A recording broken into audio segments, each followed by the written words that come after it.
Hello, my name is Alex. I'm a patchwork nerd and I am coming at you from my writing desk from a different angle. I'm having all sorts of troubles with lighting, so you're going to have to forgive the lighting in this video, and you're going to have to forgive the fact that I'm pretty sure somebody is doing yard work nearby and you might be able to hear that. Sometimes you gotta work within your limitations. I actually tried recording this video a couple minutes ago and I just felt like the energy wasn't right. I wasn't getting across what I wanted to get across and it just seemed very bleak. And today we are talking about writer's block, which is kind of a bleak topic no matter how you try to spin it, because some people see it as this huge obstacle that causes all sorts of problems. Some people don't really believe that it exists and kind of have like a bit of a taboo about it. It's not a great, happy-go-lucky topic. I want to try to encourage some good vibes and some good energy, because I'd like to imagine the people who watch this video to some extent are either suffering from writer's block or have dealt with writer's block and don't have fond memories, or just want some reassurance that everything is going to be okay. So I'm going to try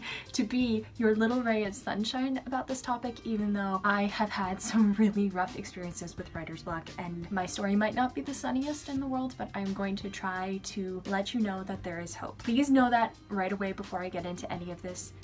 There is hope. With that said, let's talk about the 5 years that I had writer's block and what I did to get over that very lovely hurdle. Let's go. First of all, you're probably thinking 5 years of writer's block? How is that even humanly possible, and how are you not dead right now? Really, the 5 years of writer's block I did write during those 5 years, but at no point did I feel good about that writing. It was like every time I sat down to write, it left this horrible, bad taste in my mouth. Writing wasn't fun anymore. When I was younger, I loved and lived for writing. Up until I graduated high school, I was pretty much always working on some sort of project, either a novel, collections of poems, short stories, something. I was always working on something, and when I sat down to work on that project, for the most part, I felt good about it. I felt optimistic, and not to say that I didn't have bad writing days, because we all have bad writing days. Overall, my outlook on writing was that I loved it and that I was going to do whatever I could to be able to write. And then a whole series of unfortunate events happened that did a number on my self-esteem. I was having troubles with my mental health. I have obsessive compulsive disorder, and it was very much starting to link in with my creativity. It was really triggered by when I wanted a good outcome or I wanted something to happen in my favor, and a lot of times when I sat down to be creative, I would have my OCD manifest. If you look back at some of my stories, you can see one of my big things that I had was that I would be stopped frequently while writing because I would have to fill in the center of letters like D and O and A. I would have to fill in the middle bubble completely, and you can just see me pressing down really hard on the page to fit that ritual that I felt like I had to do, or else something bad was going to happen. So that did not make writing fun in a lot of ways, and it really slowed me down. Another thing was, you know, when you're a teenager and reality does a number on your self-esteem, after a certain amount of time with having some toxic friendships and some toxic relationships, it started to do a number on my self-esteem and made me feel like I wasn't good enough. In so many ways, I felt inferior, I felt worthless, I felt like everything I did was garbage. I really started to feel that way with all of my creativity and with all of my art and with all of my writing. I felt like nothing I did was worth it because I wasn't worth it and I was not in a good place mentally. And I ended up stepping back creatively more because my brain went into shutdown mode, and it wasn't that I had this conscious decision that I need to back away from writing and I need to back away from being creative for a while because I need to get myself figured out and I need to get myself well. It was more my body subconsciously did that and my brain was like, okay, yep, I agree. I didn't get the memo about it, and I think that's why for a long time when I sat down to write and I sat down to create, my body was still in that shutdown mode of, no, you're not better yet, so you can't make things yet. You have to get well first.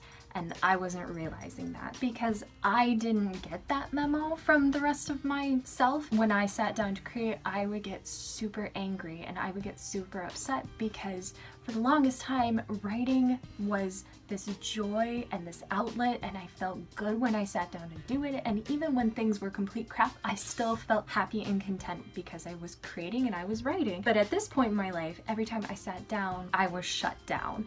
Like, I just automatically hit a wall and I would get so angry and so mad, and I would just spiral because I'd be like, why isn't this easy anymore? And I'd feel like maybe I can't write anymore. Like an athlete might get an injury that makes it that they can no longer play a sport. I started feeling like, what if this is just gone? What if I just can't write anymore? And that just wigged me out altogether too. And so I was just a whole big roller coaster of, I want to write, but I can't write, and I'm angry that I can't write, and it's making it harder for me to write because I'm upset and I'm angry. It just kept circling and circling, and I thought I was never gonna get out of it. I'd love to say that inspiration struck me like a bolt of lightning, or that everything just suddenly came together and I had this moment of clarity, but it was all these tiny little moments that got me out of my writer's block. The first thing is that I met my husband, and he is one of the most encouraging people I know. He understands when I need feedback, and he understands the questions that I need asked to help guide me and prompt me and get me going again. And he also is someone who is extremely mellow and doesn't really overthink anything, so he can give me that clear,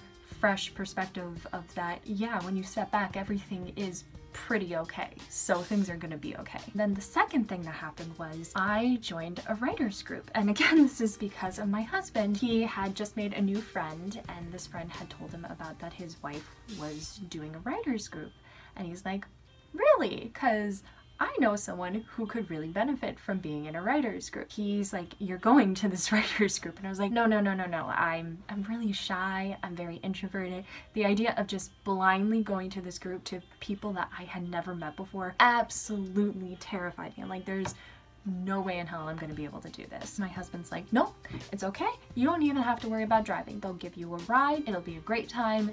You should go. And I was scared. I was so scared. But I went. Again, it wasn't this big aha moment of, oh my gosh, I'm around all these writers and I'm inspired. No, the writing that I produced at the beginning of that writers group, I was embarrassed that they were going to kick me out because it was so clunky and clumsy, because it had been so long. I had this instrument that I hadn't played in so long. It took a long time to warm back up and to actually get back into the swing of being able to write. It took a while.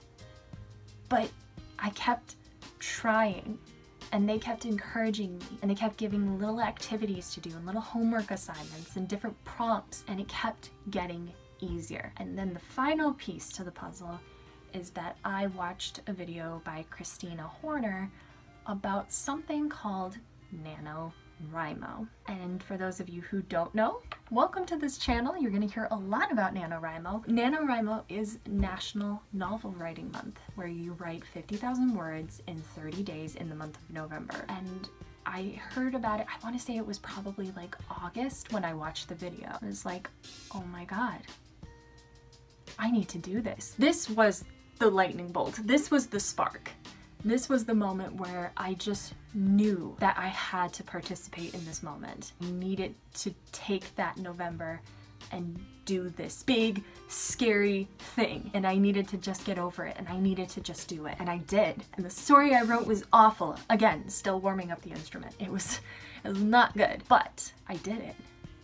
And it felt good. And I finally, for the first time, felt like I can do this again. I can actually write, and it's not perfect. It's a mess, but I'm actually enjoying this. It was such an emotional and satisfying feeling, and I don't mean to get emotional about it right now, but I was happy to write again. I've been just plucking away at it ever since. You know what? I still have bad days. I still have bad weeks. I still have bad months. I struggle constantly, but I always think back to that first NaNoWriMo and that time when I first started with the writers group and the words that my husband says to me. Think back to all those little things, and I realize that this is still what I want to do, and I've got to keep going, because if I don't, then it is going to be the end of me writing. Deep down inside of me, I know I'm not ready to let that happen, and I owe it to myself to keep going despite how scared I may feel. And trust me guys, there's a reason why I write horror. I'm a very scared person. I feel vulnerable. I feel afraid of so many things. I have to keep fighting those demons. And writing is the one way I know where I can find a way to fight those demons. Writer's block is never clear-cut, it's never simple, it's never to the point. You have to do a ton of searching inside yourself to be able to understand, one, where it's coming from, and two, how to fix it. And the ways I fixed it might not work best for you, but maybe this can be the chance to help you generate ideas of what you can do. I have to keep reminding myself of my end game, that I want to be a writer, I want to be published, I want to be able to make stories that make people happy. So you have to remind yourself of the reason why you do this. And you have to keep practicing, and you have to also know when it's time to walk away and when it's time to give yourself a break, but you also have to know when it's time to go back. I hope that today I can at least provide you with a little bit of inspiration in at least knowing that you are far from alone. I totally believe in you. All those pieces are going to come together. You just have to be mindful of when those pieces are presented to you and try to piece yourself together. It's not going to be easy, it's going to be messy, but it's going to be worth it.